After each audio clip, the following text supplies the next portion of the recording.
السلام علیکم ورحمۃ اللہ وبرکاتہ۔ دوستو، امید کرتا ہوں آپ اپنے اس بات کو اچھے طریقے سے یاد کر رہے ہوں گے۔ دوستو، اگر آپ نے نورانی قاعدہ کو اچھے طریقے سے سمجھ کر اس کو یاد کر لیا اور اس کو آپ سمجھ گئے تو آپ کے لیے قرآن مجید کو تجوید کے ساتھ پڑھنا آسان ہو جائے گا۔ آپ ضرور سمجھ کر اچھے طریقے سے سمجھ کر اس کی بار بار مشق کریں، انشاءاللہ العزیز آپ کو بہت فائدہ ہوگا۔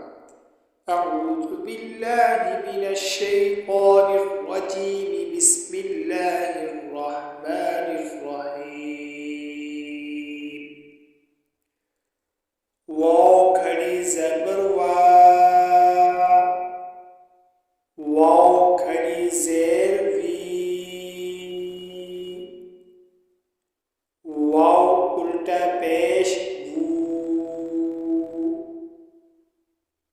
وا وی وو۔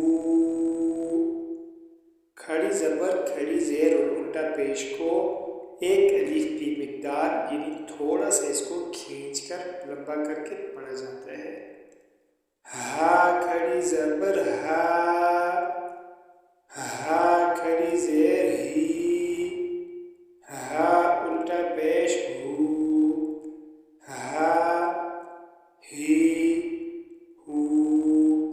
حمزہ کھڑی زبر آ، حمزہ کھڑی زیر ای، حمزہ الٹا پیش او، آ ای او۔ دوستو، اس کو خوب اچھے طریقے سے کھڑی زبر کھڑی زیر اور الٹا پیش کو آپ سمجھیں کہ کھڑی زبر کون سی ہے، کھڑی زیر کون سی ہے اور الٹا پیش کون سا ہے۔ یہ جہاں بھی آئے اس کو ایک الف کی مقدار یعنی تھوڑا سا لمبا کر کے اس کو پڑھیں گے۔